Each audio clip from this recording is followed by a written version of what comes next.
So far, so good. So, who would like to get started and try to answer this particular person? Ai muốn giúp thầy góp ý kiến về sao trả lời những câu hỏi như những cái loại câu hỏi như vậy là không? Anyone?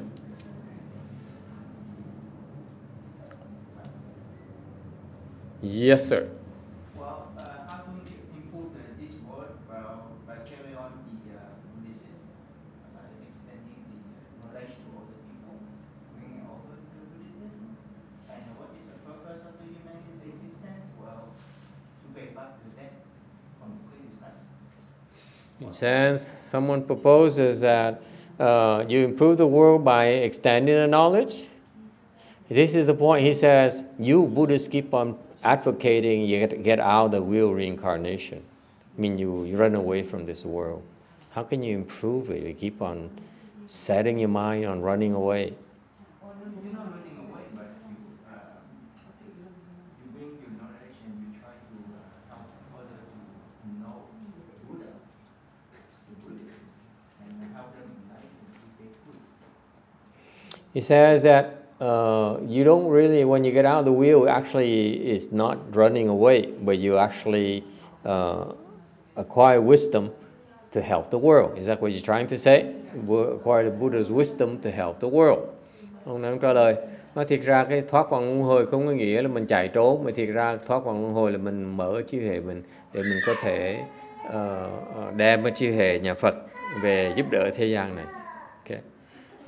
Furthermore, the gentleman says, what is the purpose of human existence? And the purpose of human existence is to pay up the debts. Là cái lý do mà mình có làm người đó để trả lại cái nợ. The nun is back. Sư cô già trở về rồi. Yeah, look at that. She made it back alive. Sư cô già này trở về Việt Nam trở về rồi. Look at that. I think she's trying to give me money or something. Sư cô chắc là sắp đưa thầy tiền đó là gì đó. Cô Trúc Mỹ gửi ra cúng dường thầy. Cô Trúc Mỹ hả? Trúc Mỹ là ai vậy? Em thầy hiền chị á. Yeah. Em gái thầy hiền chị á. Oh yeah, the old monk's sister gave me this. I hope it's made of gold.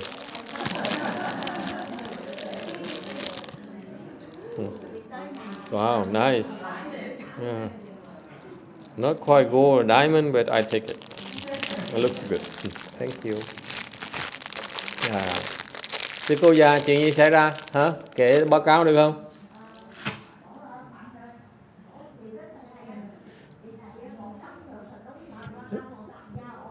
This is a 100-year-old nun in our temple. Sư cô này già nhưng 100 tuổi thì phải. I forgot to count her ages now. And she went to Vietnam. She flew to Vietnam, bay về Việt Nam, because her sister is an abbess of a big temple in a province. Tại vì em của em gái hả? The adjacent, so the youngest one in the family, she's the next youngest, I guess. Was sick. Bệnh gì vậy?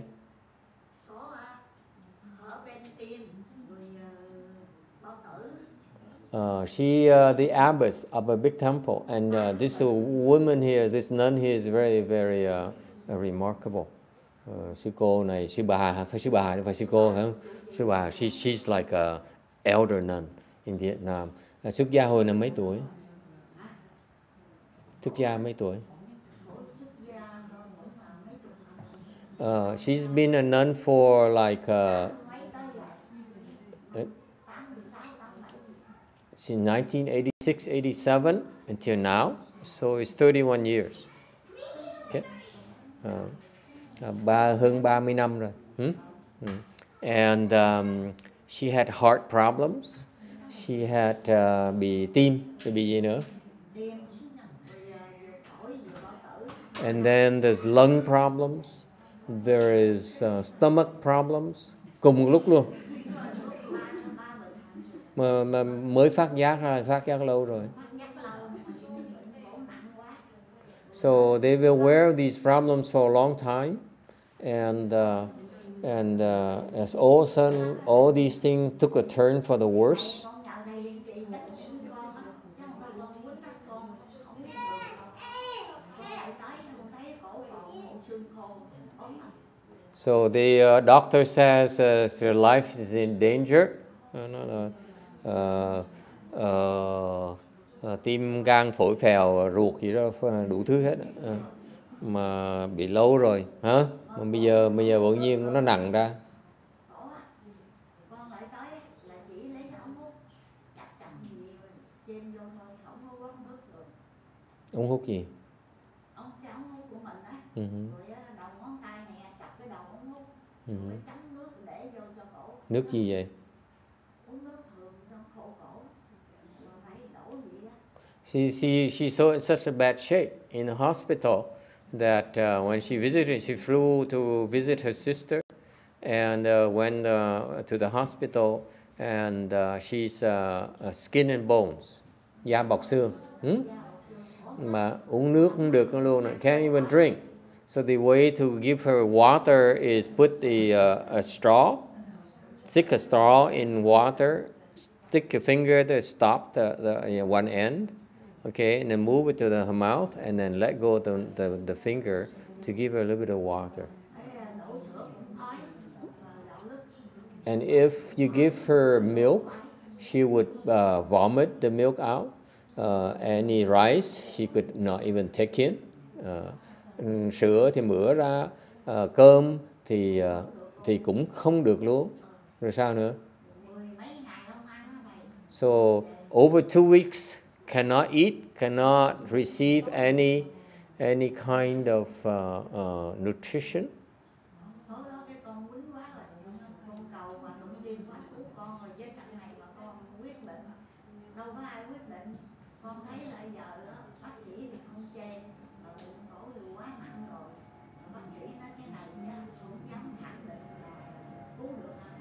And the doctors in Vietnam says it's very severe and they're not sure they can heal, they can help this woman.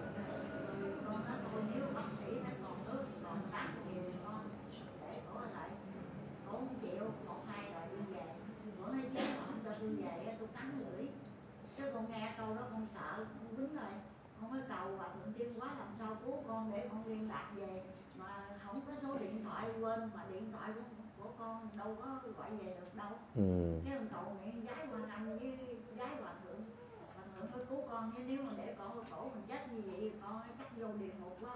Tại vì cổ đòi về mà con không cho về. Rồi với có một cậu đi về thần, nói cổ là kỵ sinh nhất là ngày gồng, là bắt buộc phải ở lại cho qua ngày. Nhưng rồi con sợ quá cái rồi mới đầu may biết con giái, khuya đó con ngồi thiền con giái. Sáng lại thầy chị gọi về hỏi thăm con, wow con nghe mừng quá, con không cầm được, rồi lúc đó con khóc vậy. Con mới hỏi thầy chị làm sao cứu con xin khỏe Quan Âm. Mà thầy chỉ con xin nó hả, thầy nói đi nói lại mà nói không thu thập được. Đúng rồi. Cái đợi cho thầy nói bây giờ cô nè, cô hãy bình tĩnh đi, nghe cho rõ. Cô 10 đứa con thì cô 10 lá thăm, bên tay phải bên tay trái bên 10. Được rồi con nhớ rồi, thu thập được. Cái rồi con ở bệnh mới làm như vậy. Mới bắt xong cái thầy bên đây mới lấy vẽ. Cái rồi thầy mới đeo cái vẽ xong ra. Nói thôi thầy nói cuối cùng cho con biết cái đoạn cuối là như thế nào. Bây giờ thầy giải bằng cái bước đầu con không hiểu đâu. Thầy mới nói cái này giống như một cá mà nằm như ao á, quá rộng. Cô phải khéo nha, vẽ xong này cô phải khéo á.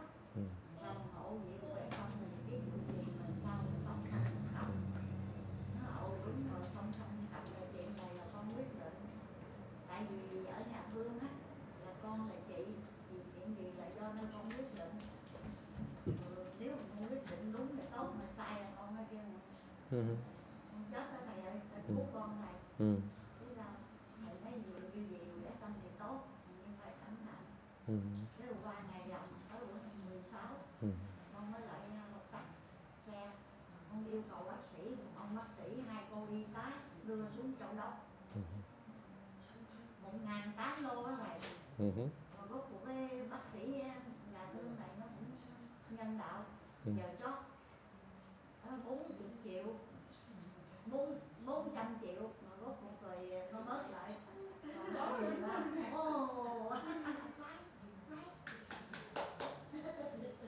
là chi tắc lắm thành ra mới đến 170 còn 230 ngon tốt ngon tốn đâu ủa trở về cái mạnh luôn đúng không biết mừng quá làm sao Bồ Tát thì ra hộ rồi cổ bắt đầu ăn được rồi tới bữa con về nè tự ơn múc ơn ăn được rồi đỡ cổ ngồi gì tự ơn nằm xuống được nghiêng mình được hết rồi nó mạnh lên cũng được hơn 70%. Rồi con về thôi thấy gì cũng mừng rồi cái kỳ này phải tính là cổ rớt đại rồi đó ăn không được 10 mấy ngày lại đổ nước vô cũng ói vô cũng ói. So she went. She heard the news. She immediately flew to Vietnam, and when she got there, the sister has not been eating for 15 days, and the sister says, the doctor says, I can't do anything, and so the sister says, if I'm gonna die, I'm gonna go home. Send me home. If you don't send me home, I will bite my tongue and die right here. And so she didn't know what to do. So she prayed to Master YongHua and Wan Yin, and overnight. And then the following morning, she arranged for the ambulance to drive the sister from the hospital back home, back to the temple. And she got back to the temple. Suddenly she could eat, she could drink, and she got better.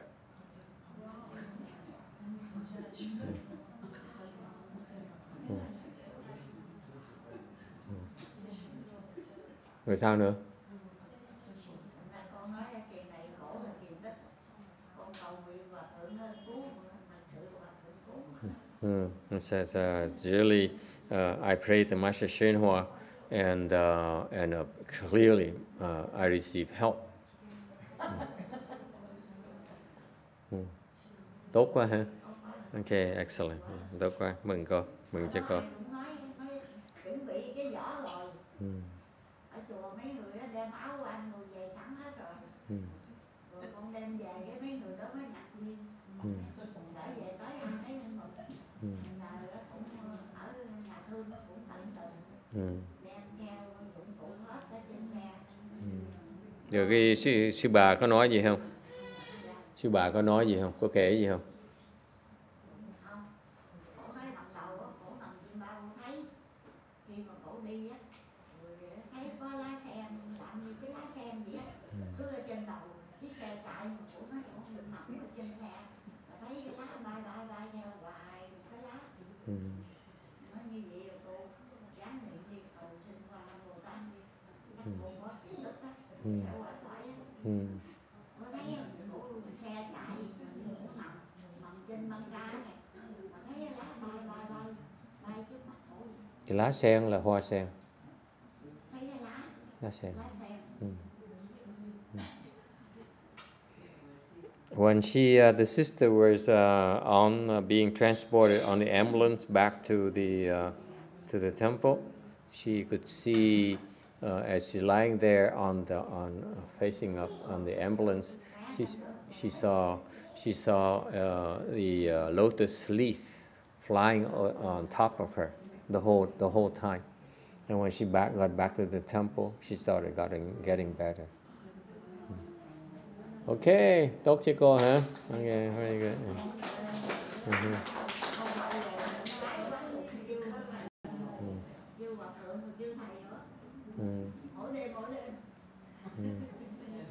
She says that every night she called Master YongHua, and she called me and I called Master YongHua just in case, so it's a good thing she called Master YongHua.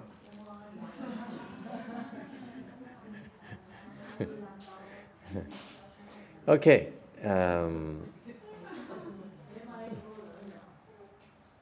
Okay. Okay. Yeah. Thank you. Thank you. 감사합니다. Yeah. Yeah. Thank you.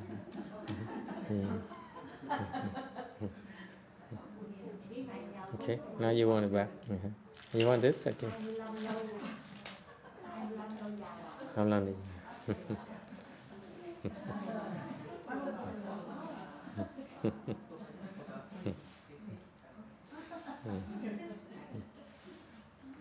And that's how the bodhisattvas are. They see these old women in panic-stricken, and so they help them out. Mấy Bồ Tát tội lắm, nhưng mà Bồ Tát Ngài Hòa Thượng Thiên Hóa cái tâm rất là từ bi, thấy một cái cô già mà già khụ mà thấy mà tán loạn như vậy, thấy tội nghiệp phải cứu, để cho phát cái lòng tin mà tu. So that means that they decide to help her develop a deeper faith, so that they can continue to practice. Thì cái này là các ngài Tiến Hóa với cái vị Bồ Tát phát cái tâm từ bi, giúp cái sư bà kia để cho cái sư cô này phát cái lòng tin mà tiếp tục tu.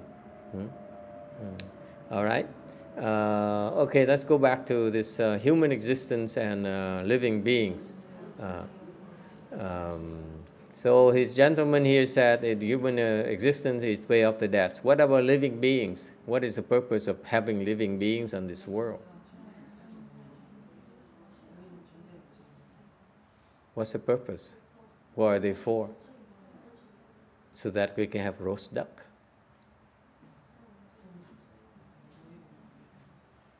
Or sushi? Hỏi cái chúng sanh mà có mặt trên thế gian để cái gì? Để mình có vịt quay với cá kho tộ. No? Kimchi.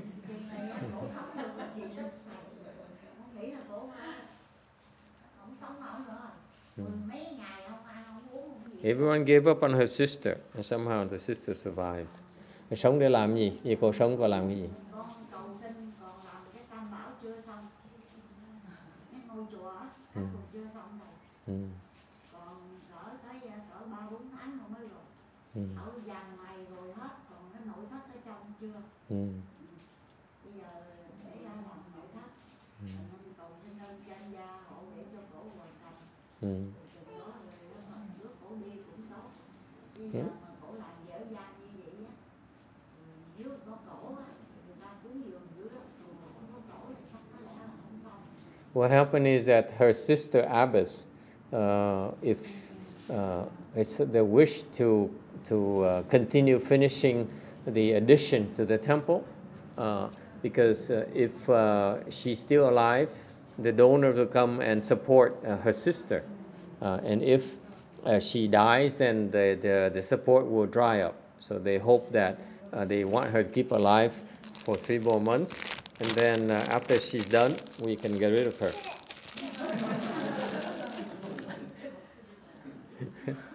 Okay?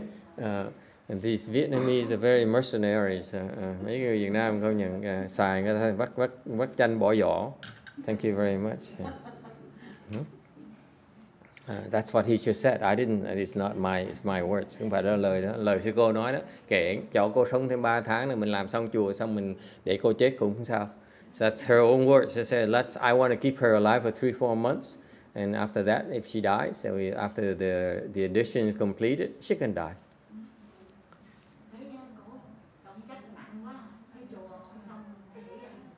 The Vietnamese is very practical. Thank you very much. Yeah. Yes. That's a very good meditation manual. You have a good taste. Yeah, read it. Yeah. Memorize it. You practice, you can become enlightened.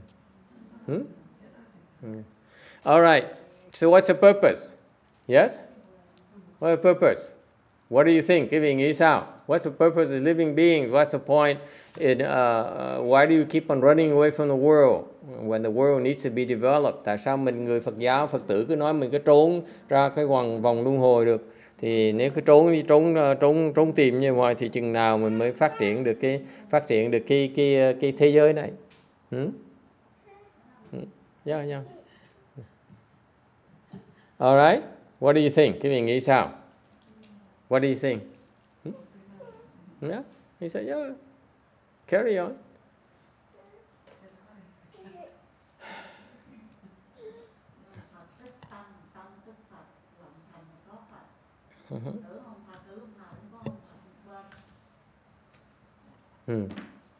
Yeah. So what do you think?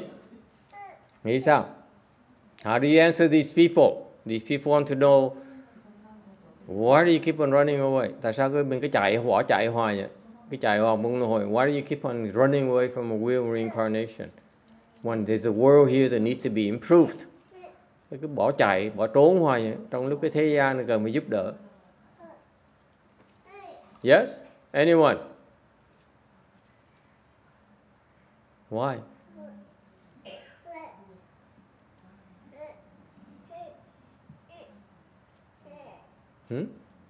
Tại sao mình bỏ trốn hoài vậy?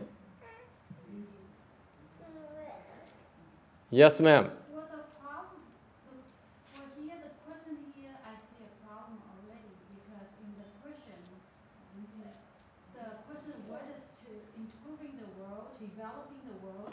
This is more like a worldly concept, if I understanding it. It may not necessarily have the same concept of meaning in Buddhist cultivation concept. Really? You think that Buddhists we cultivate is not to improve the world? Is that what you're telling me? No, but for us, like improving the world, a lot of times right now we mean by making more food, making our daily life better, less work, more productivity, those kind of things. So that the concept of improvement, that is questionable over here. And then for the first part of, well, if we don't return to the wheel, how does the world get better, I guess? But from a Buddhist point of view, if one person is able to leave the wheel, to be out of the incarnation wheel, that's improvement because that's one person less, creating more bad karma and increasing the good karma for the world. That's great. So you think, so what's improving the world to you is creating good karmas? Or what? So it's two parts of this question, so I don't know.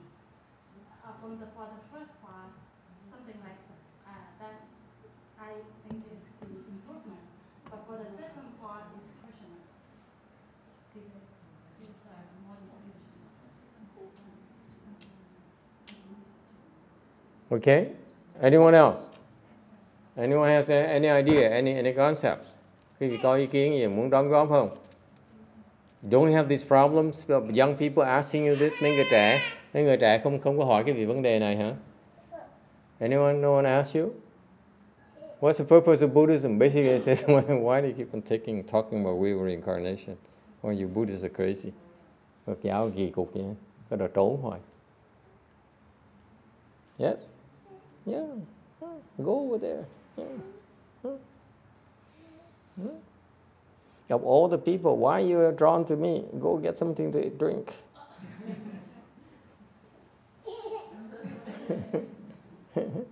You are making yourself a spectacle. Yeah. Huh? Anyone? Có ý kiến gì không? You know, tough cookie, you really don't care, do you? Quý vị công nhận tối nay cái vị ai ngọt là trơ như tượng đá vậy đó. You don't care. If people are confused, you don't care. Mấy cái người này ta hỏi những câu hỏi mà ta thắc mắc mà ta this is an important question to these people. Nhiều người ta thắc mắc chuyện này lắm. You know that? A lot of people, actually young people worry about this. Many people think about these issues until they're old and they give up because they don't have an answer. Lúc trẻ nhiều người hỏi thắc mắc vào chuyện này lắm. Rồi khi ta lớn tuổi, sống một đời xong rồi ta khám phá, ta không có trả lời không được. ta cuối cùng ta bỏ cuộc. Yes, Venerable.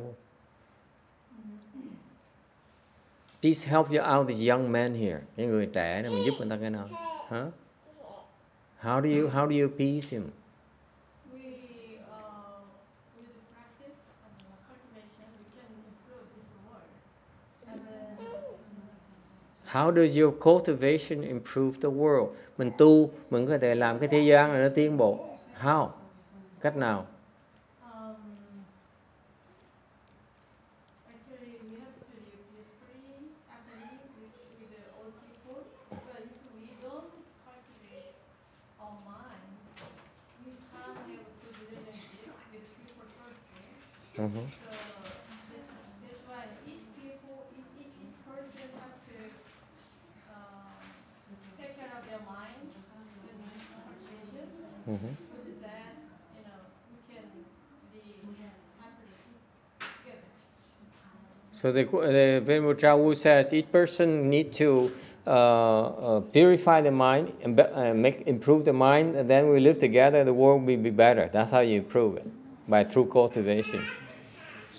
Ni sư nói là quý vị mà tu đó thì cái tâm quý vị nó lương thiện nó tốt hơn thì cái thế gian này nó sẽ tiến bộ. And why do we get out? So that getting out the wheel is how you improve it.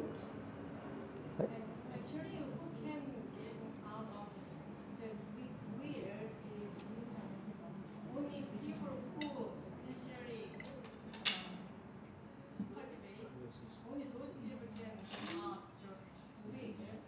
But normally, who did practice like that? So, as a bodhisattva, we should stay in this world and help people, each other. But actually, we have to have normally we have to have the point, like stay, get out of this. The meaning of get out of the wheel means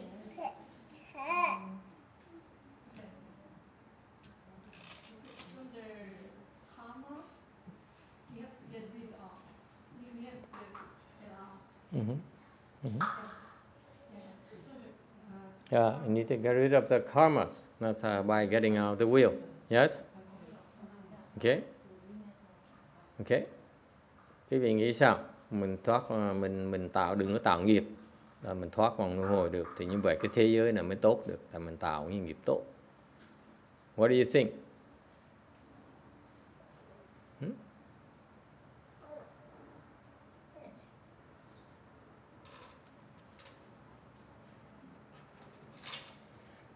First of all, these young people ideal of improving the world is a good thing. Yes? Thứ nhất, mình phải khen người ta, người trẻ mà có cái tinh thần là muốn phát triển thế giới là chuyện rất là tốt. Right? It's a good thing. Okay. So he's wondering that, getting out of the wheel is actually not improving the world. Ông này ông nghĩ rằng là mình bỏ ra thoát vòng luân hồi là không có khiến thế gian này nó tốt hơn. That is quite the opposite, because he does not understand Buddhism at all.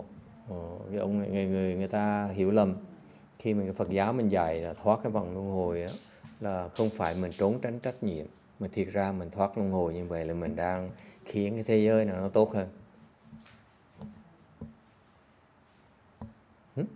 If you cultivate in order to get out the wheel in your incarnation, actually you're improving the world. You're improving the world. Okay? Agree, disagree? Quý vị đồng ý không đồng ý? This is the Buddhist teaching. The Buddhist teaching is he never said you should get out and not care for anyone. That's not the Buddhist. That's not the Buddhist teaching. Đức Phật không bao giờ dạy chúng ta là quý vị nên thoát cái vòng luân hồi và không cần màng ai hết. It's not what the Buddha is about. It's not what Buddhism is about. Phật giáo, Phật pháp mình không phải như vậy. Okay? It's never to not give a damn about anyone else. Không bao giờ Phật pháp mà nói là mình chỉ lo cái thân mình, không lo người khác. Getting out the wheel, what does it mean?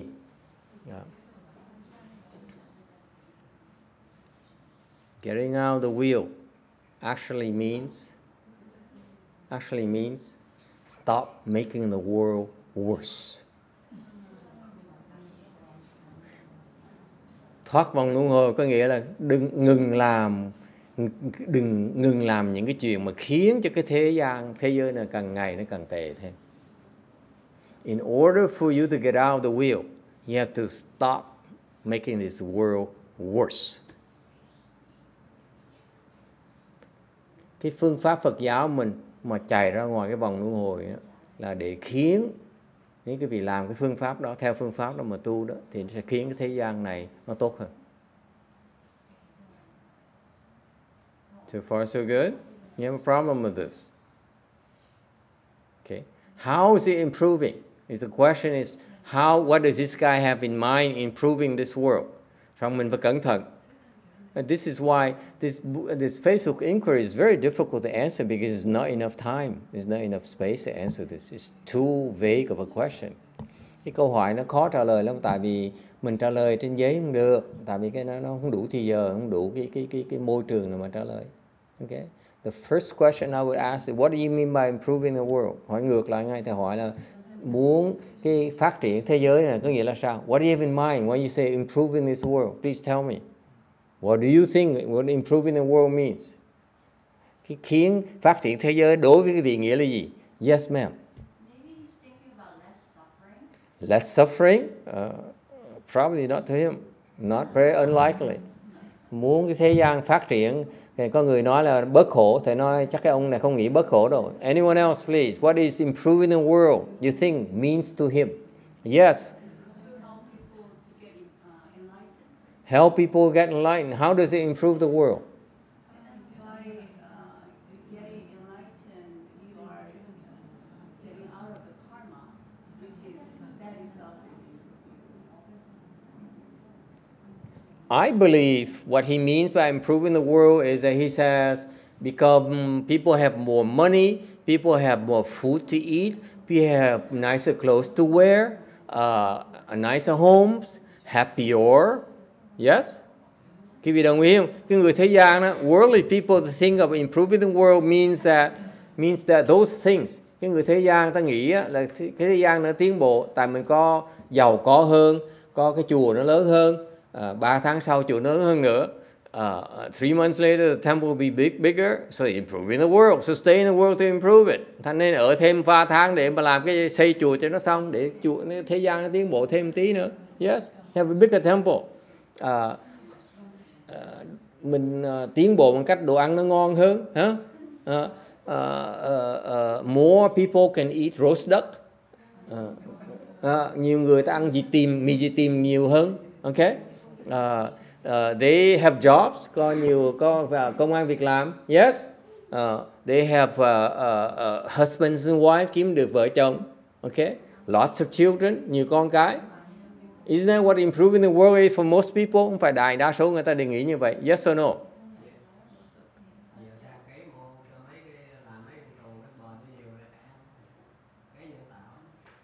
Yes. Yes, sir. You disagree? No, I was just going to suggest if he's like an idealistic young person, he may see a lot of problems in the world in terms of food supply and water. Yes, it needs to be addressed. Absolutely. Excellent. Excellent. Where have you been?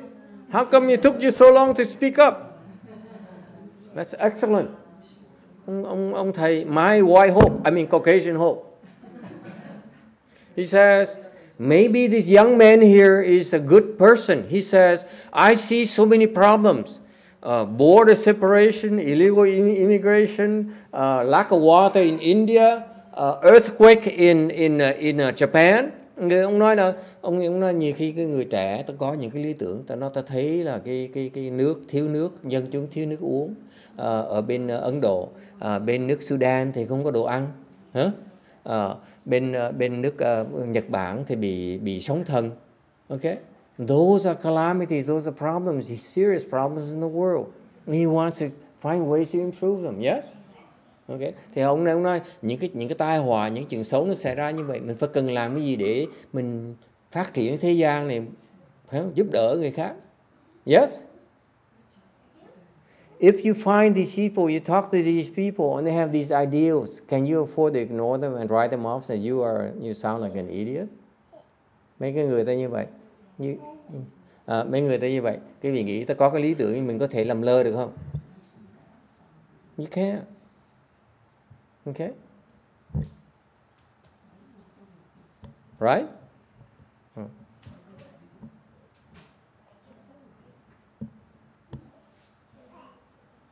So is it improving the world? Cái đó mình làm phát triển thế gian rồi. Okay.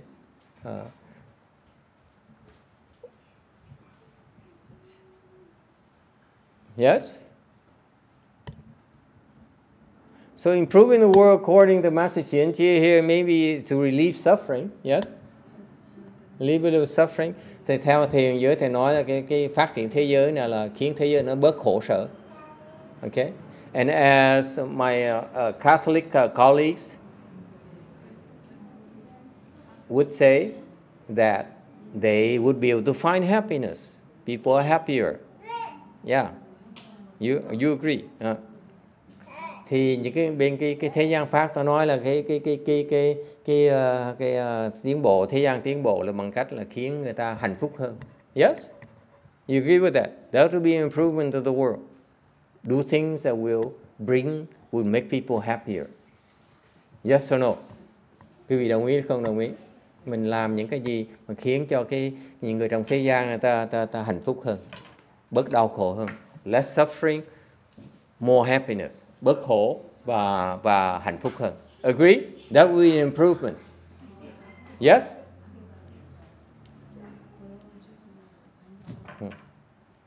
How come I have so many? When you có hai, now I have 3. Good job, boy.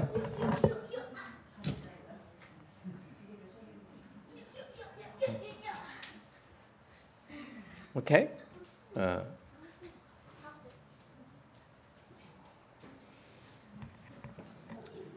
Those are reasonable assumptions in trying to improve the world by reducing suffering and by improving the quality of life. Yes? Thành ra một cái người thế gian Pháp người ta nói, người thế gian, con cái quý vị, con cháu quý vị, ta nói là muốn phát triển thế gian là khiến cho bớt cái khổ sở, có cái sung sướng hơn. Đó có lý. I agree with that. It's important to improve the world. We all agree that it's a good thing to do to improve the world. Mình có đồng ý là, ai có không đồng ý là mình nên phát triển thế gian mà về cái khuynh hướng nữa không? Cô Quang Ngân.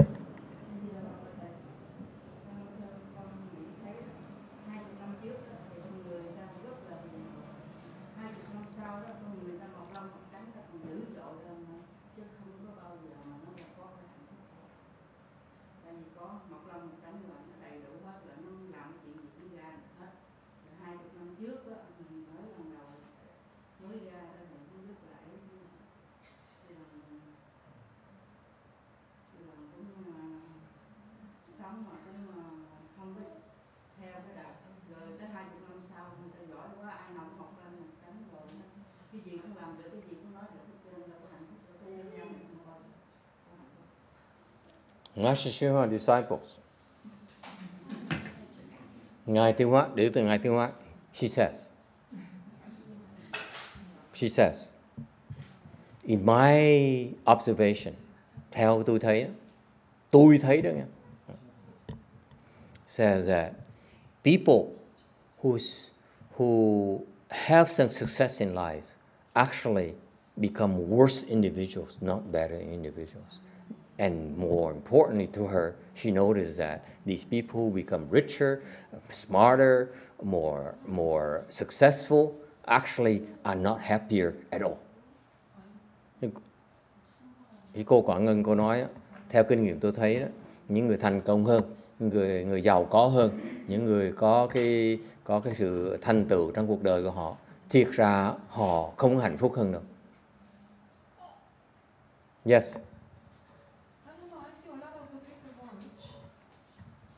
Are they happy? That's what her point. They're not happier. They're not happier. From time to time they're happy, but not in general. They're not 100% happy. Yes, it's fair to say. Thì người ta nói cái hạnh phúc đó, nhiều khi thỉnh thoảng ta có cái sự sung sướng vui vẻ, nhưng đều không phải lúc nào cũng sung sướng vui vẻ đâu. We all agree on that, right? People of the world, when they talk about happiness, they talk about progress, talk about getting what you want. Actually, they still are resigned to the fact they're unhappy at times. Yes or no? Có đồng ý hay không? Có thành công đi nữa, có giàu có nữa, trước sau cũng có một cái thời gian nào đó họ sẽ khổ. Okay? For example, ví dụ. For example, can someone give me an example? Ví dụ. Huh? You rich and you successful, cái vì thành công, có thành tựu, and famous, and what happens? Your wife divorces you. And you split the fortune by half. And you become poor by half immediately. That is suffering. Mình giàu có, mình nổi tiếng, vợ đẹp, trẻ, nó ly dị mình, mà mất một nửa cái tài sản ngay lập tức. Cái đó là thiệt sự khổ. Yes or no? You hear people like that. Nghe những người như vậy. Anyone? You just turn a Hollywood page, you hear about it, and you see people coming, people in the pipeline already. Old husbands. Yes? So, what people say improving the world is actually temporarily improvement. It's not a long-term solution. Ta nói tiến bộ thế gian này là chỉ tạm thời thôi, không có vĩnh cửu, không có hoàn hảo. It's not a completely happiness, not complete solution. Okay? Why not? Tại sao những cái biện pháp mà làm cái thế gian nó tiến bộ và nó đem hạnh phúc nhiều hơn, nó chỉ tạm thời thôi mà nó không vĩnh cửu được? Yes, because it's okay. We don't care. Don't get distracted. Yes? If something happens to the baby, it's the mother's fault. It's a bad mother.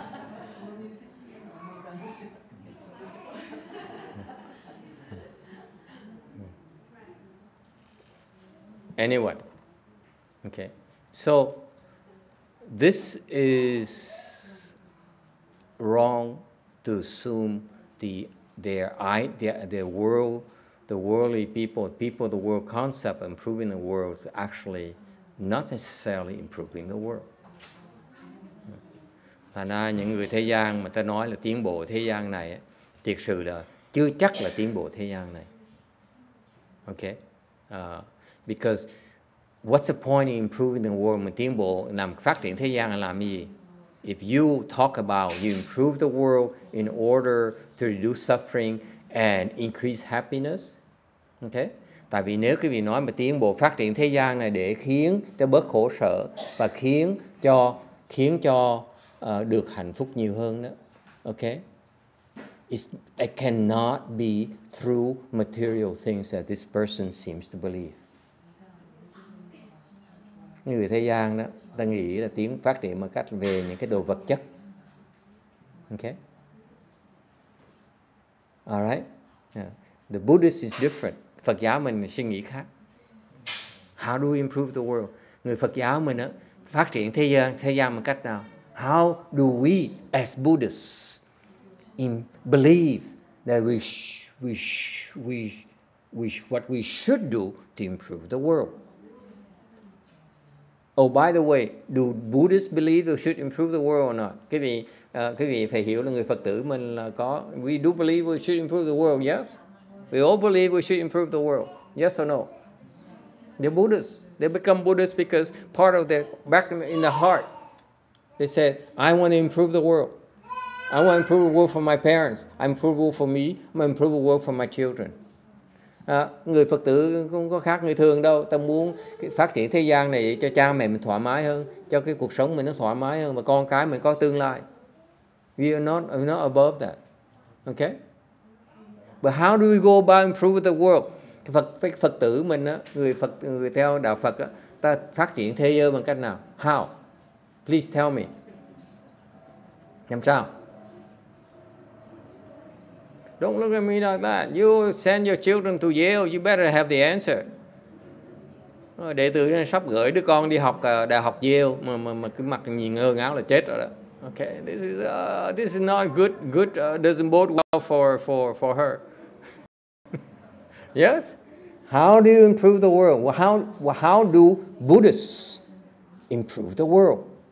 We all have the same goal. You want to improve the world. But how do Buddhists improve the world? Phật giáo mình, cái người Phật tử đó, phát triển thế gian bằng cách nào? How?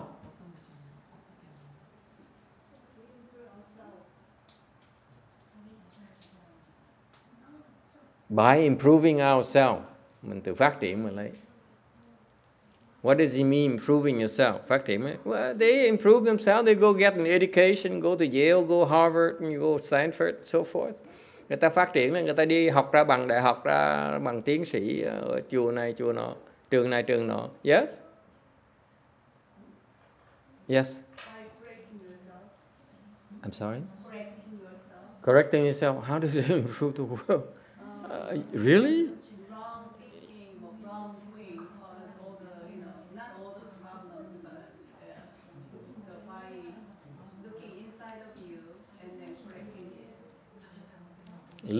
By correcting yourself, looking inside and correcting it. This person is too Buddhist. Cái người này Phật tử nó quá tự nói là tôi phải sửa cái tính của mình, và mình nhìn ở trong mình là sửa cái sai lầm của mình. Tôi nói cái này quá Phật tử đấy. Anyone else? How do you improve the world? Yes, Allison. Yes, the neighbor, Allison's neighbor. How do you improve the world? Huh?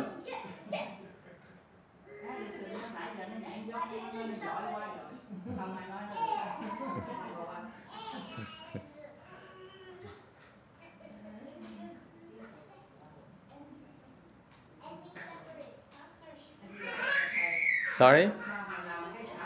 She answered what? How do you improve the world, Allison?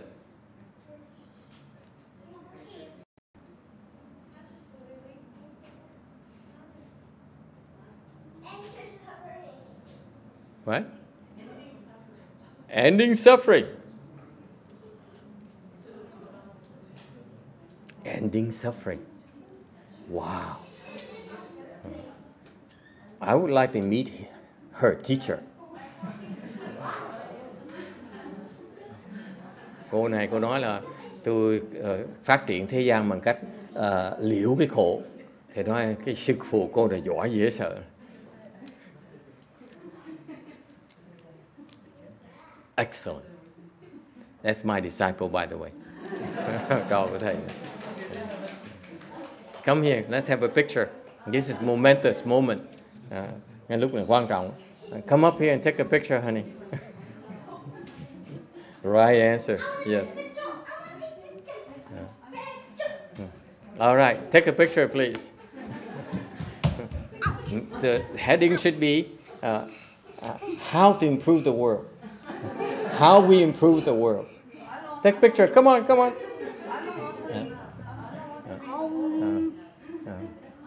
The caption should say, we know how to improve the world.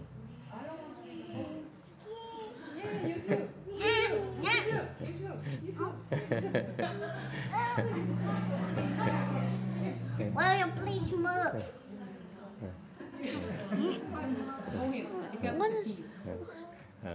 So it says, Allison says, we improve the world by ending suffering. And Master is so proud. Okay. Okay? Okay. Okay? Picture please. Very proud Master. Okay? Ông thầy hãnh diện dễ sợ lắm.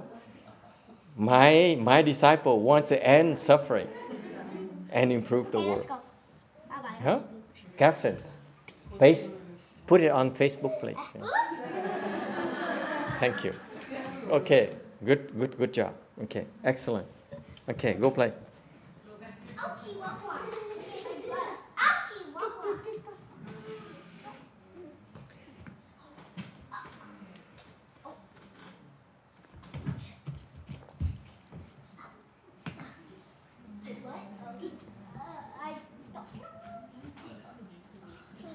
The Buddhists understand to improve the world is to end suffering.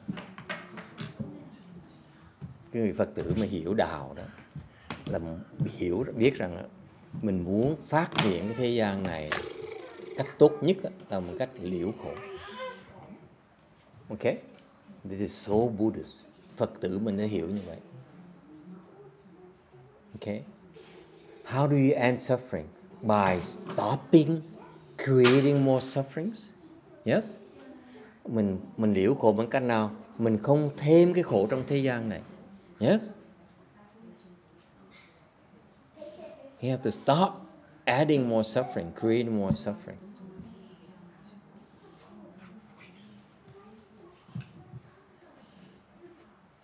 Okay? To create happiness. Okay? The Buddhist perspective.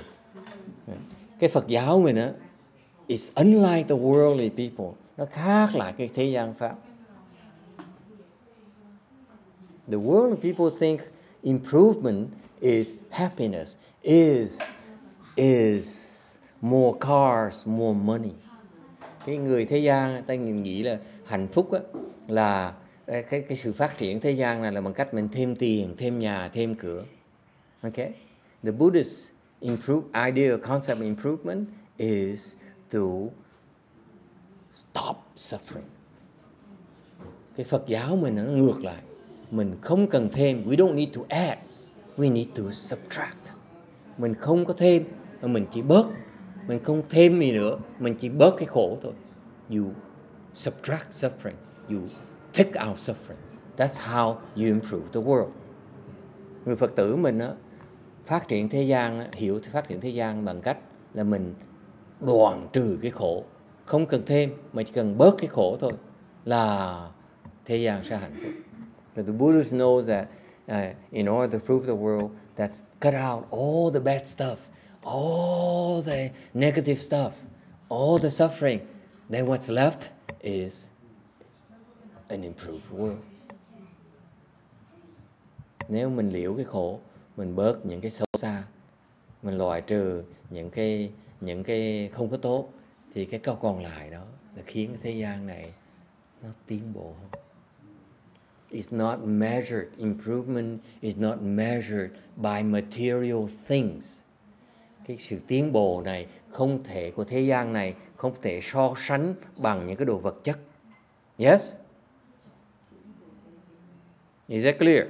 The Buddhist does not believe that you can measure improvement in the world by material things. Người Phật tử mà hiểu Pháp, hiểu Đạo đó, tin rằng cái sự phát triển của thế gian này không thể đo lường bằng những cái vật chất được. But it should be measured by the reduction, how much reduction of unhappiness, of suffering can you achieve. Mà phải coi là mình phát triển bằng cách mình có thể bớt bao nhiêu cái khổ sở, thống khổ trong thế gian này, thì thế gian này sẽ tiến bộ. That's our measure of improvement. Người Phật tử mình coi sự phát triển bằng cách là bớt cái khổ, chứ không phải là thêm cái đồ vật chất. Thấy rõ ràng, can you see that? The Buddhist perspective that worldly people misunderstand us. Cái người thế gian Pháp người ta không hiểu được người Phật giáo mình. Họ coi người thế gian coi là tiến bộ bằng cách là đồ vật chất.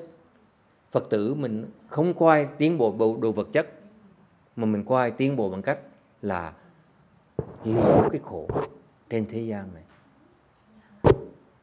trừ cái khổ, chứ không phải là thêm cái đồ vật chất. So the Buddhists understand that improvement in the world is measured by the reduction of suffering,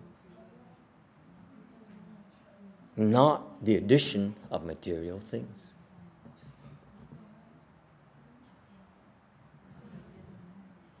Questions or comments?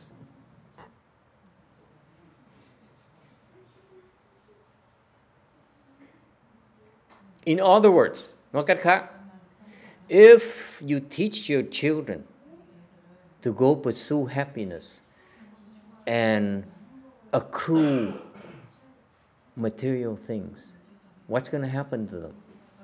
Nói cách khác, nếu như quý vị dạy con cái quý vị, các con nên ra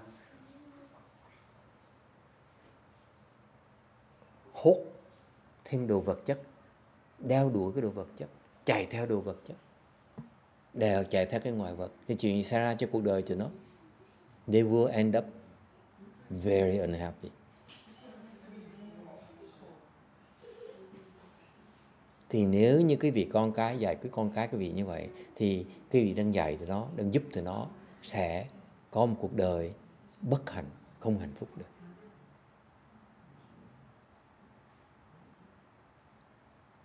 Problems. Có ai có vấn đề gì không?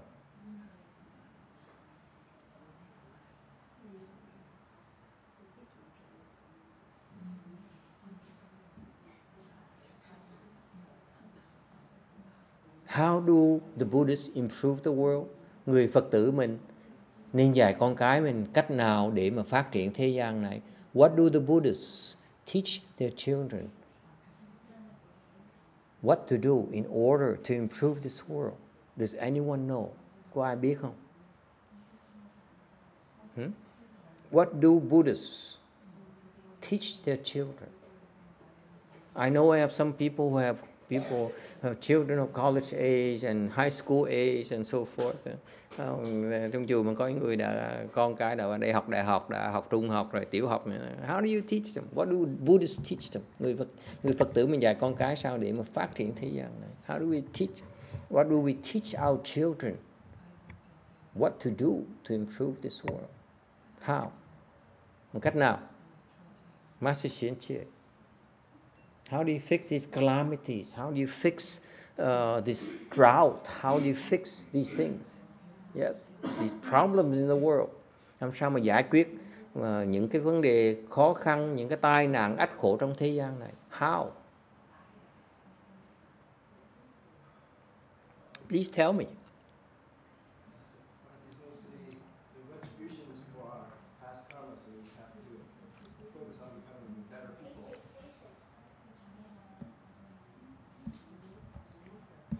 Focus on becoming better people, nên trở thành người tốt hơn. This is what the Buddhists, the wise Buddhists, teach their children. Would you like to know? Quý vị muốn biết cái người Phật tử dạy con cái mình ra sao để mà phát triển thế gian này không? They don't say you don't need to go to college. Họ không bao giờ nói mày không cần đi học. They don't. Okay? I want to take this out of the question because people will accuse me of if their children said, if Master says so, I don't need to go to college anymore. Thầy đang ngán mà thầy nói mà dạy mà không chuẩn bị dạy mà cái vị hơi lầm không nói thôi con không đi học đại học nữa đâu. Okay? Never. We don't tell you. Don't ever teach our children don't go to college, don't go to school. Không bao giờ nói con mày không cần đi học đại học nữa, không cần đi học nữa. Okay? You go to school, you go to college. Quý vị nên đi học, nên đi ra cái bằng, you get a degree. Okay? It's a good thing. Yes, sir. What? The great principle. No! That's too Buddhist. That's extreme Buddhism. You cannot teach people that. Can't. Teach that, they will rebel. They say, I'd rather become Catholic. So what do we teach our children? What do the Buddhists teach our children to help them improve the world? Thành người Phật tử mình nên dạy con cái mình cái gì để khiến họ phát triển thế gian này? What is it? Please tell me. 3 things. Yes, sir. 3 things. I will help you. 3 things. 3 cái. Yes, sir. Failure to your parents. What else?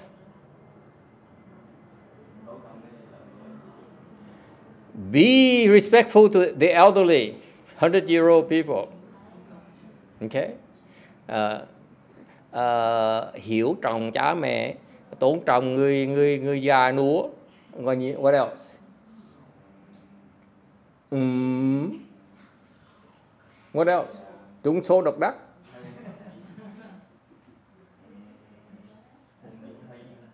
Hả? Hết rồi. Running out of ideas. Help you out. Love your neighbors. Praise the Lord. Yes, Sean. Create blessings. Okay. Tạo phước. All correct. They're all correct. Let me tell you. Okay. My version of it. Okay. My version. We see how you like them. Thầy đề nghị cái vị dạy như vậy. I did this, so I would do. Do no evil. Do no evil. Đừng có làm chuyện ác. Agree? If you know it's evil, stop doing it. Mình biết là chuyện không tốt thì ngừng làm. Please stop. Yes? Agree, disagree? Would that help improve the world? Mình làm như vậy nó có khiến thế gian tiến bộ là không tiến bộ? Yes or no? Yes. We agree. Mình làm như vậy là thế gian nó tiến bộ phát triển, đúng không? Đừng làm chuyện ác em ơi. Okay? You know it's bad, a bad thing, please stop. Nó xấu, chuyện xấu mình nên ngừng làm. Okay? So far so good. Do good stuff. Mình làm chuyện tốt. Agree, disagree? We do good stuff. What's good stuff? Get a degree. Làm chuyện tốt là gì? Đi học. Going to school is a good thing. Being filial is a good thing. Well, hiếu cha mẹ là chuyện tốt. Being respectful to your elders, your teachers, especially the Sangha, is a very good thing. Mình tôn trọng thầy với trưởng lão với là tăng là chuyện rất là tốt. Okay? Create blessings is a good thing. Tạo phước là chuyện tốt. Yes. All those are good things. And what else? Còn gì nữa?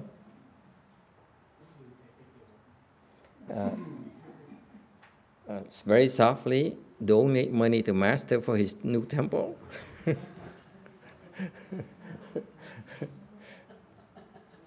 No,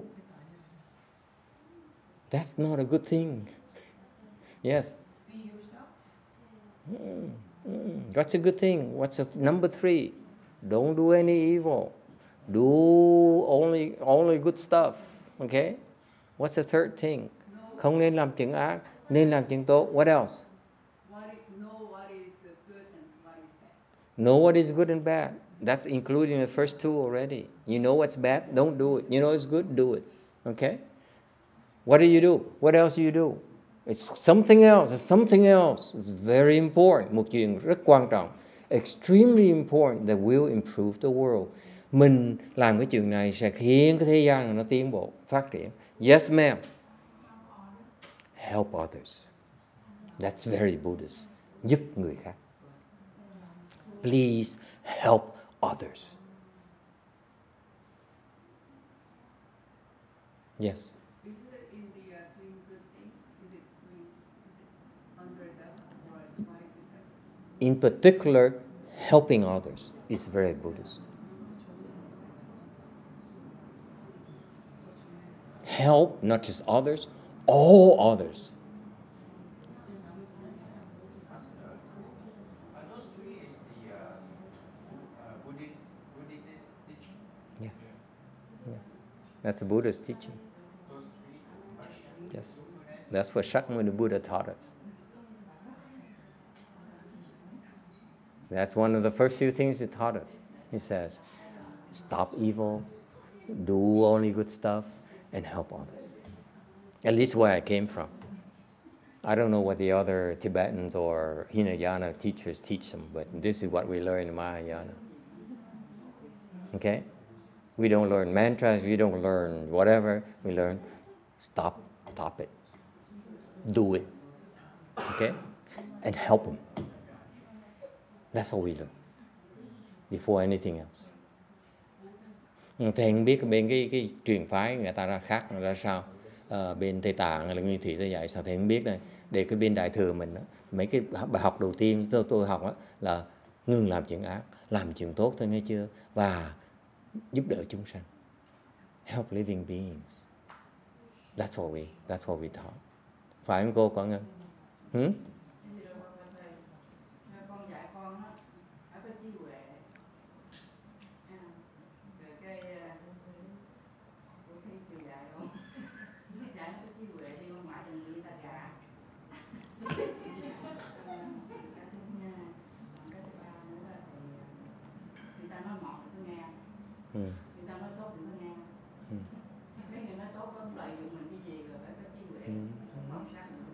Yeah.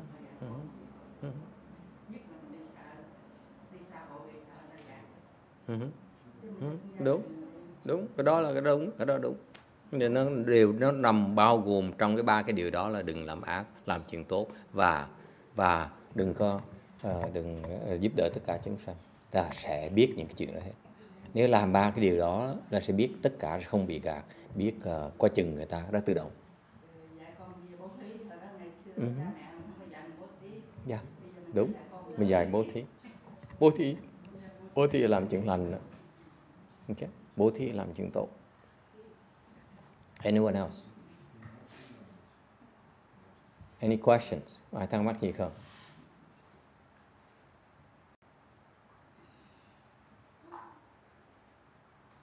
That's the Buddhist way of improving the world. Cái Phật giáo mình phát triển thế giới bằng cách đó. Okay, that's what all the Buddhist disciples, okay, have done in the history of Buddhism. Trong cái lịch sử Phật giáo mình ở cõi Ta Bà này, tất cả những người Phật tử có trí huệ đã làm như vậy để phát triển cái thế gian này.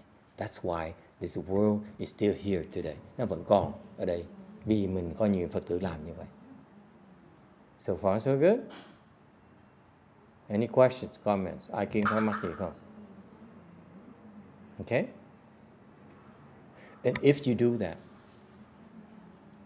that, okay, you will be free from the wheel of reincarnation. Mà nếu quý vị làm được như vậy, chư ác mạt tác, chư thiện,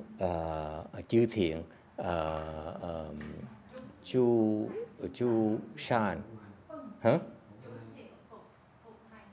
Chúng thiện phục hành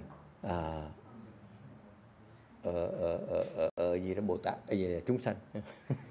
Okay, you do those three things. If you do those three things, you will be able to get out of the wheel and improve the world at the same time. Cái Phật giáo mình nó hay lắm. Quý vị mà làm ba cái chuyện Đức Phật dạy như vậy, quý vị sẽ phát triển thế gian này và đồng thời có thể thoát được cái luân hồi này. In other words, nói bằng cách khác, quý vị muốn thoát cái luân hồi này, phải làm ba chuyện đó. So in other words, for the Buddhists, in order to escape the wheel, okay, you do those three things, okay, which has the indirect and the direct benefits of improving the world. Người Phật tử được dạy là quý vị mà nếu chỉ tìm cách thoát luân hồi thì phương pháp thoát luân hồi như vậy, những phương pháp thoát luân hồi như vậy nó sẽ phát triển cái thế gian này.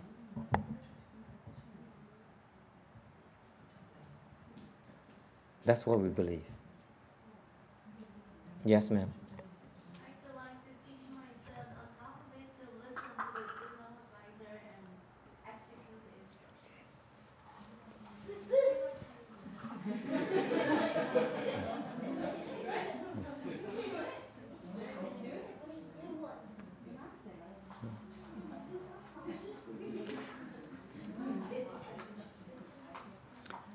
That's the advice you give when they are serious about cultivation.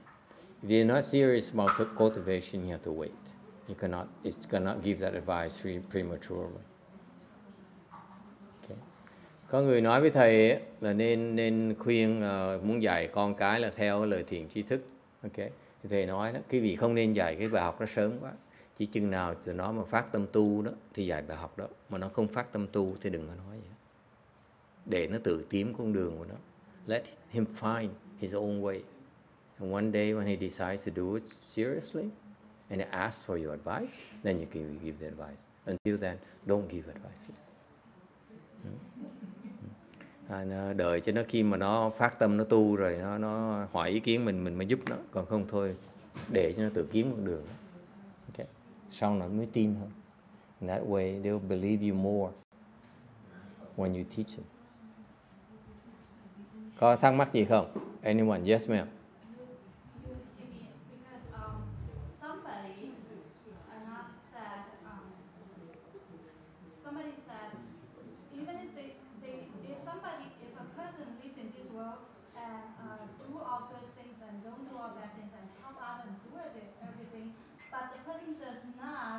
No Buddhism nor study Buddhism, the person will only be accumulating blessings and could only become a heavenly being, but not be out of the incarnation wheel.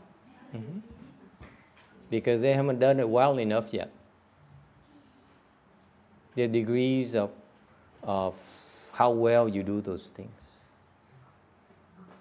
So you're saying that they don't necessarily have to be studied in Buddhism and know Buddhism.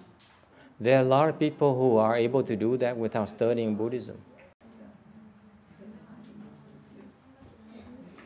The question is a good question. Có người hỏi vậy chứ những người mà Phật tử, những người không phải Phật tử sao cần học Phật pháp để mà làm những ba cái chuyện nữa không? Là đừng có làm chuyện ác, đừng làm chuyện thiện mà giúp đỡ chúng sanh.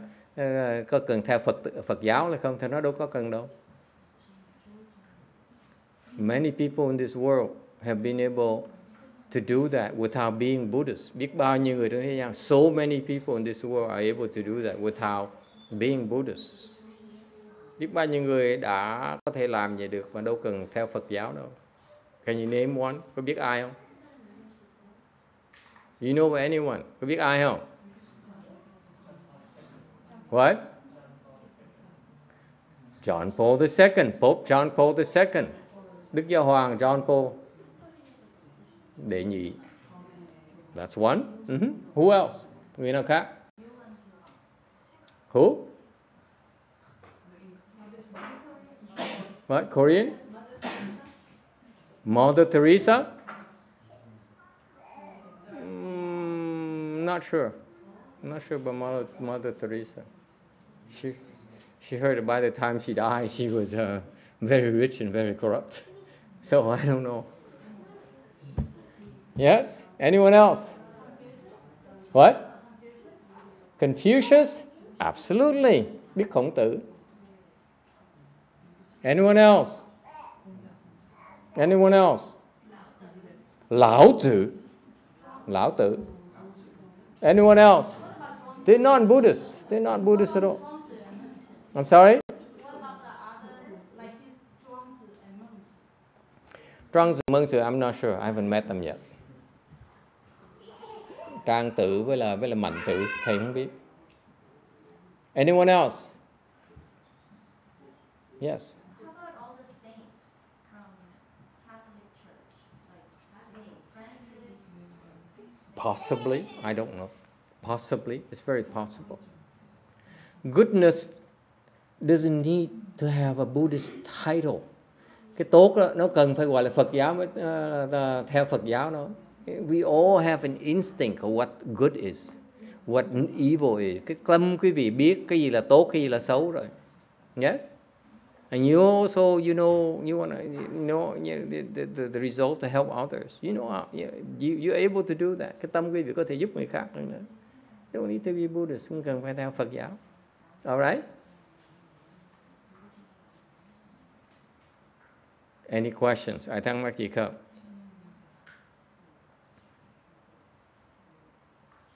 So in summary, nó tóm lại, When the Buddha is teaching to get out the wheel, cái Phật giáo mình dạy là thoát vòng luân hồi đó. Okay, is designed to has actually the consequence of improving this world. Cái Phật giáo mình hay lắm, là bề ngoài là giải thoát vòng luân hồi, thiệt ra cái mặt trái đó là phát triển cái thế gian này. That's very Buddhist. We do good things, we don't brag about it. Cái Phật giáo mình á, mình làm chuyện tốt, mình không có khoe khoang. We don't say, oh, I saved her sister. Nói là mình không có cứu cái cô kia đó. Okay. If they want to recognize I didn't do anything, I would accept it. Người ta nói là cảm ơn thầy, thầy giúp đỡ, mình làm gì mình im lặng thôi. Okay. Okay. You get the point?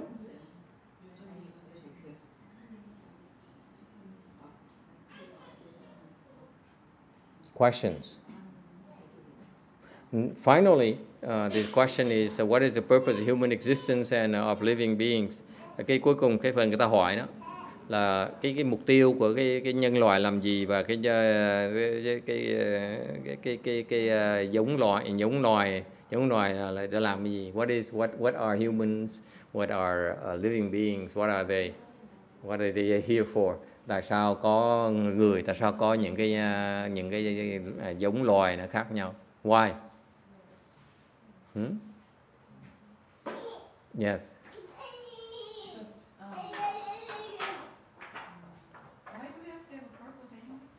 Why do you have a purpose anyway? I don't know. These young people, they say, what is my purpose in life? That's the meaning of the question. What is my purpose for being a human being? I'm a human being. What's my purpose? Câu hỏi ta thắc mắc, có nhiều người rất thắc mắc, tôi làm con người thì cái mục tiêu tôi làm con người của tôi là cái gì? Tại sao tôi phải làm con người? Okay. What is my role as human being? Cái vai trò con người của tôi là gì? Vai trò con kiến là gì? What is the role of an ant? What is the role of a duck besides being a roast duck? Cái vai trò con vịt là gì? Ngoài ra cái vai trò làm giúp mình ăn, làm trở thành di tìm. Okay. What is the role? What is the purpose?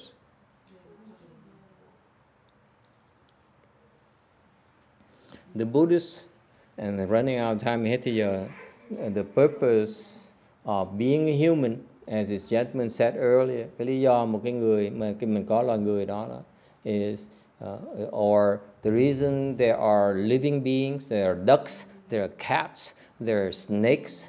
Okay. Lý do mà tại sao có mèo, có chó, có chuột, có rắn. Okay. It's because of something called, đó là tại vì gì? Karmic forces. Karmic forces. Nghiệp lực. Here's what happens. Okay? When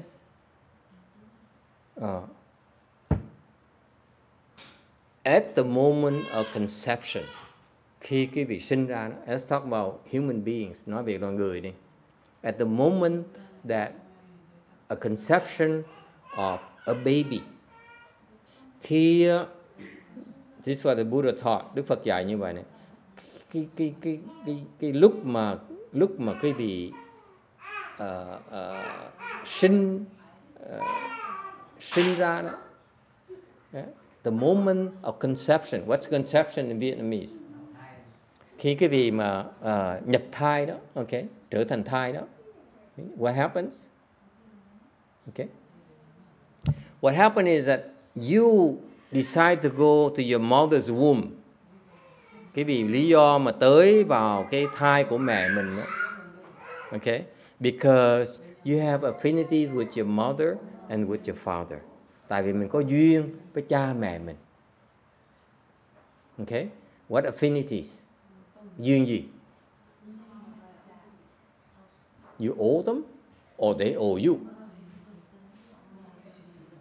Cái duyên gì? Cái duyên là mình nợ họ, mình nợ cha mẹ mình, hoặc là cha mẹ mình nợ mình. Is that clear?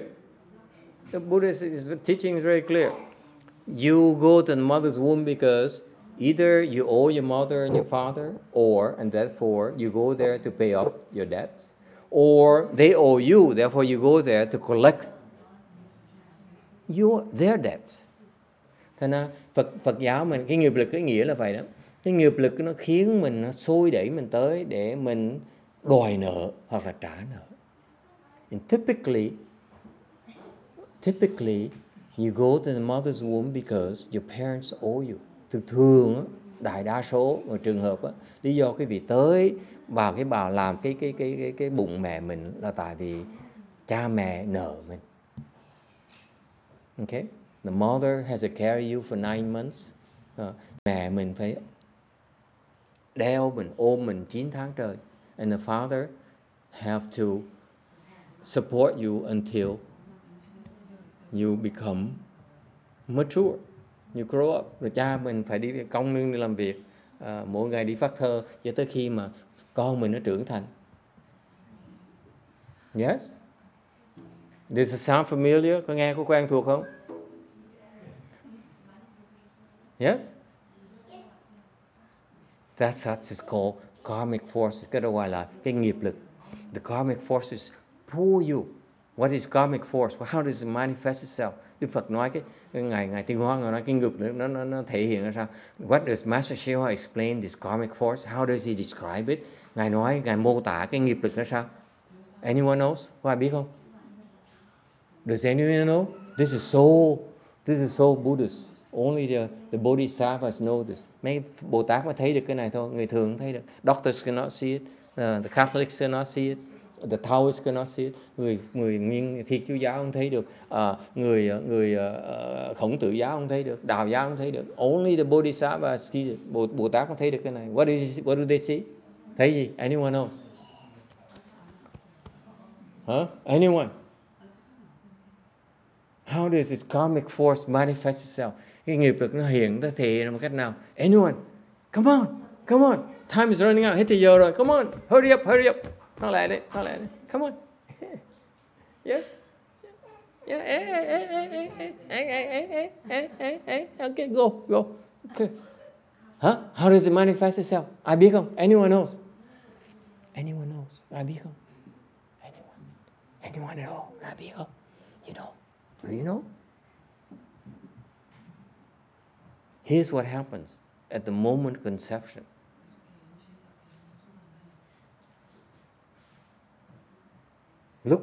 Lúc mà quý vị nhập thai đó, here's what happens.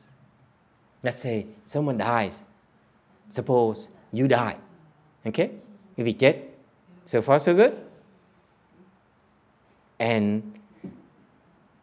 King Yama says, I think you should become Mexican American in California. Okay? Thành ra quý vị chết rồi, Diêm Vương mới quyết định quý vị phải nên nhập thai ở tiểu bang Cali. Okay? Cha mẹ mình là người Do Thái. So far so good. Okay? So far so good.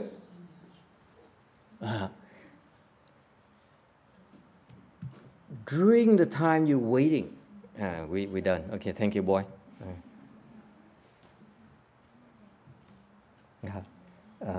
Trong thời gian mà quý vị đang trong cái chết rồi đó, okay, you experience total darkness. Khi quý vị chết rồi đó, đang đợi cái thân sau đó, and you're waiting for your next body. Please write this down. And when your turn to die, you remember my words. Nếu khi quý vị nhớ cái chuyện này dùm thầy, khi mà cái thiên quý vị chết, quý vị sẽ nhớ cái lời thầy nói. He said, Master YongHua said so. Ok, thầy đã nói trước rồi. Lúc quý vị chết đó, tôi it's so dark. You open your eyes, mở mắt ra, cannot see anything. It's total darkness. Trố mắt ra mà nhìn nó tôi mà. Cô hiền độ nghe cho kỹ nè. I told the old nun to pay attention. Nghe cho kỹ nè. Sau khi cô chết đó, nó tối ôm mà. Mở mắt ra không thấy được cái gì hết. Nó tối ôm mà. You want... It is so dark. It's so terrifying. Nó tối ôm mà. Thành mình sợ vậy, sợ. You're so scared. Yeah, okay, here.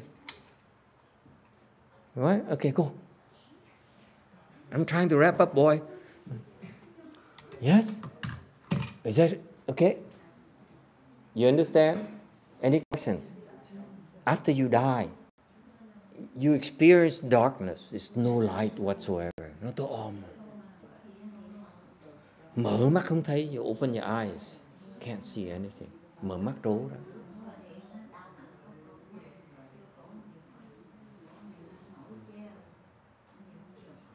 Không, cái này chết đó. Cái này còn sống chưa sao hết đó. Chết đó. Còn dễ sợ. You open your eyes, you cannot see anything. Because all you can see is total darkness. Quý vị thấy được cái tối om. So far, so good. Any questions? And then, what happens? Then what happens? And then King Yama says, I think I want you to go and get the next body. Rồi Kim Vương của nói bây giờ tới phiên ông phải lấy cái thân mới rồi. Okay? Alright? So far so good? And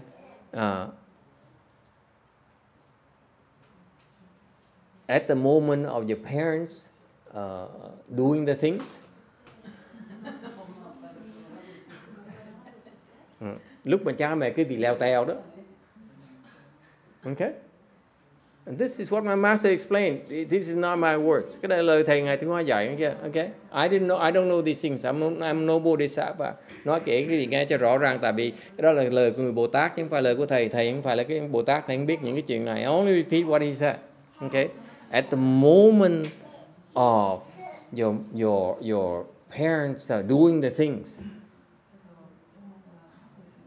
and the King Yama says it's time for you to take a body. Quý vương lúc đó quý vương mới nói là tới lúc mà ông phải lấy cái thân mới rồi. Okay? And you have to go there. What happened? At that moment, you see light. Lúc đó đó, you thấy ánh sáng. And what do you do? Có chớp sáng, you see a light. And what do you do? You run towards it. Lúc đó quý vị thấy cái sáng. Remember, you in total darkness. Lúc đó quý vị ở trong bóng tối, quý vị sợ dễ sợ. Okay? When you see light, you run towards it. Thấy ánh sáng, chạy tới cái đó. Only in Buddhism do you have this. Bên Phật giáo mới kể chuyện này nghe. Bên ngoài đạo, bên thế giới khác có rồi. The other people, they don't know this. Okay? Phật giáo mới có thôi. Only Buddhism we describe it for you. Cho quý vị biết những cái chi tiết này. Because you are still trying to find your way in this total darkness. Quý vị đang lùng đường, tại nó tối om quá. And when all of a sudden you see this light, bỗng nhiên thấy cái ánh sáng tới, so you run towards it. Lập tức chạy tới cái ánh sáng đó. And that's how you meet your mother. Đó mới gặp được mẹ mình. And happy ending.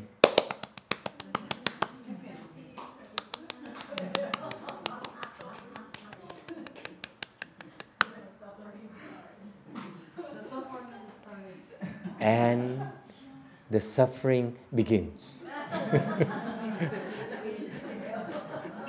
Và cái thống khổ mới bắt đầu. Okay? That's how it works. It's called phà ly. Cái đó gọi là cái nghiệp lực. The karmic forces, it pulls you towards your mother and your father. Cái nghiệp lực đó, nó kéo mình tới cha mẹ mình. So far, so good. So, we are human, we are a duck because of the karmic forces. Thành chúng ta làm con người, hoặc là làm con bò, là tại vì cái nghiệp lực nó kéo mình tới, nó làm con bò để làm con người.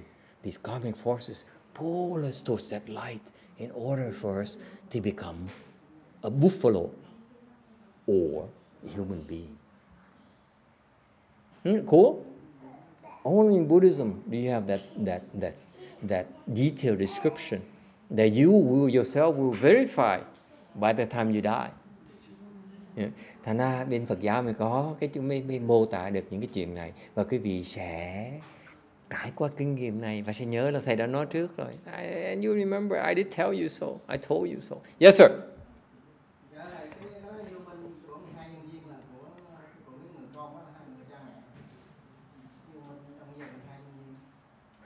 Cái vô minh đó, cái vô minh đó là giữa cha mẹ với nhau, thì nó tạo cái duyên để mà đứa con nó tới nó đòi, hoặc là okay. All right, any questions? Yes, Allison.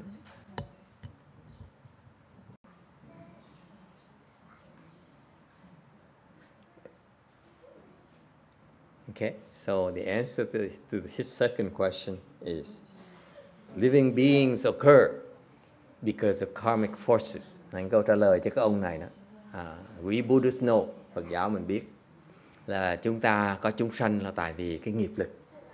And the living beings occur because the necessary settlement of debts.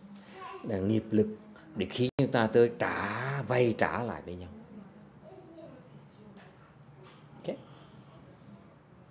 That's why. Vì vậy, chuyện nó xảy ra, cái thế giới nó xảy ra. That's why the world comes into being so that we, living beings, have a chance to settle all these debts. Thành cái thế giới nó xảy ra để nó được cấu tạo ra, nó thành tựu là tại vì chúng sanh có cơ hội, cái môi trường để mà trả nợ nhau. This world is created, comes into being in order for living beings to settle the mutual debts. That's why.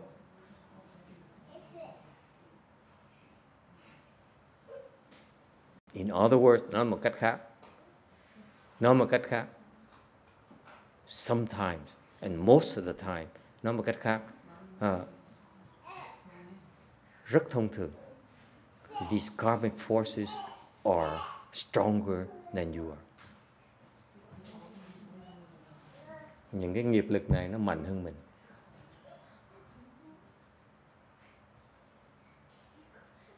Okay, so cultivation is a process of navigating these karmic forces in order to stop this vicious cycle of reincarnation. Thành cái tu hành là cái phương pháp mà quý vị nương theo cái nghiệp lực này để mà chạy thoát. I repeat, nhắc lại quý vị biết, cultivation, okay, is contrary to popular beliefs. Cái tu hành đó, người ta không hiểu, ta nghĩ là is to fight the karmic forces, họ nghĩ là họ phải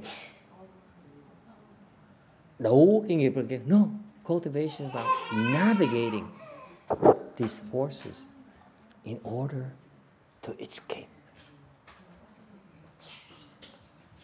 Thành cái tu hành đó, cái đạo đó, là mình biết dựa theo những cái nghiệp lực này để mình thoát, chứ không phải là đấu nó.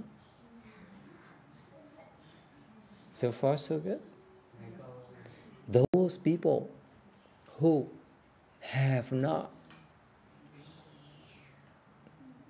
are not enlightened yet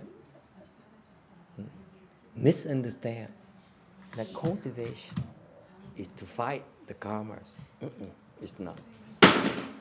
Cái người mà chưa giác ngộ, ta hiểu lầm rằng là tu là đấu với cái quyền lực, không có đâu. It's not fighting. It's according with it to get out. Cái người tu hành mà khôn ngoan đó, là nương theo cái chiều của nghiệp lực mình để mà thoát ra. Is it clear? only the unwise feel that they have control over the karmic forces, and you have no more control than you at the first time running towards that light. Cái người mà không có trí huệ, ta tưởng rằng là tu là mình cưỡng lại ngược nghiệp lực. Thầy nói quý vị biết, cũng như lúc đầu quý vị tới đây đó, là vì chỉ bị cái nghiệp nó kéo chạy tới, thì đừng có tưởng bở. Is it clear? Hả? Cái người này hỏi đó, thì mình nói đầu phải nói đuôi, là phải tin Đức Phật thì phải tin hết. Cái cõi của mình đây là do cái nghiệp lực của mình. Thầy mới nói nghiệp lực đó, nó thành cái cõi mình gọi là cõi ta bà, nó phải bản chất nó vậy đó, vô thường nó khổ như vậy. Đức Phật cái điểm như thầy nói là nó cho mình cách mình nương theo cái lực đó mình thoát. Còn ai muốn ở lại em ru cái gì đó thì cái lại Đức Phật người ký rằng sẽ tới một cái cõi một ngày nào đó bảy mặt trời không còn cái gì trên này ở mà hưởng. Đức Phật nó nói đó, sau này nó tới bảy mặt trời bước luôn cái trái không còn cái gì. Master YongHua is more pessimistic. I would like to leave on a happy note. He would like to threaten you. Cái ông thầy già này nó, ông trắng trợn lắm. Ông nói là thầy giảng trước khi quý vị đi ngủ đó. Before you go to bed, I thought I leave you on a happy note. But the old monk, he says, he threatened you. He said, you don't believe me. Eventually, this world come to an end. There will be 7 suns that will burn all of you to death, whether like it or not. Cái cõi mình nó phải như vậy, cho Đức Phật Thích Ca tội nghiệp mình bắt đầu thai có lẽ nó chỉ cho mình biết. Còn mình không có mình phải tiếng gì đó mình là. Tại sao mình không lên cái cõi khác của Phật vậy? And that's why I call terrorism. Buddhist terrorism. And FBI, CIA, I'm not talking about the same non-Buddhist terrorism. This is terrifyism, I mean, not terrorism. We don't harm. Buddhists don't harm others. We just scare them into trying to get out of the wheel.